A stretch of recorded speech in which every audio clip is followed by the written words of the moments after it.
আচ্ছা, অনেকের মনে প্রশ্ন আছে কাটাও জায়গাটা কেমন।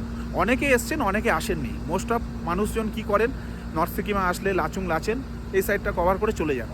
এক্সট্রা স্পট হিসেবে কাটাও করা যেতে পারে। তো আজকের আমরা কাটাওয়ে আছি। কাটাও জায়গাটা কেমন সেটা আপনাদের দেখাচ্ছি একটু।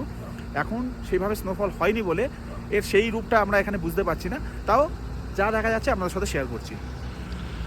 এই হচ্ছে আর্মি চেকপোস্ট। এর ওপরে টুরিস্টদের যাওয়া নিষেধ, অ্যালাউ না, ঠিক আছে। আর এখানে দেখুন বাবা হরভজন সিংজির একটি মন্দির রয়েছে, যেটা আমরা ইস্ট সিকিমে পাই। ওল্ড বাবা মন্দির, হরভজন সিংজির মন্দির রয়েছে দেখুন।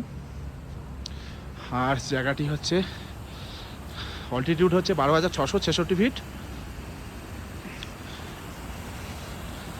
আর এই সেই ঝর্ণা, মানে নদী আর কি, যেটা বয়ে নিচে চলে গেছে, আমরা একটু আগে দেখলাম।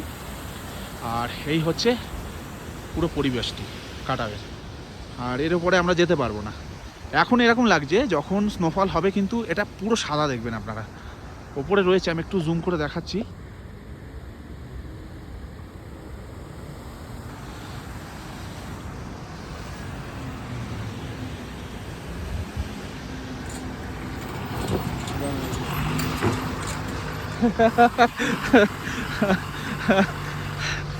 ওনারাও মজা করলেন একটু, গাড়ি এত স্পিডে এসছে না। যাই হোক, উনিও হাসলেন, আমরাও হাসলাম।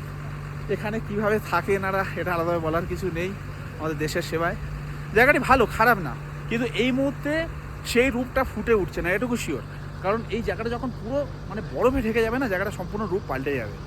আমরা ভেবেছিলাম এর উপরেও যাওয়া যাবে, কিন্তু স্যাররা ছিলেন, তারা বললেন এটাই লাস্ট পয়েন্ট ট্যুরিস্টদের জন্য। আর একটা কথা বলে দিই, 3-4 বছর আগে কিন্তু কাটাওয়ের মেন পয়েন্টে যাওয়া যেত, মানে যেখানে স্নো কভার্ড মাউন্টেন যেটা পেয়েছেন অনেকে, কিন্তু এখন সেটা বন্ধ করে দেওয়া হয়েছে।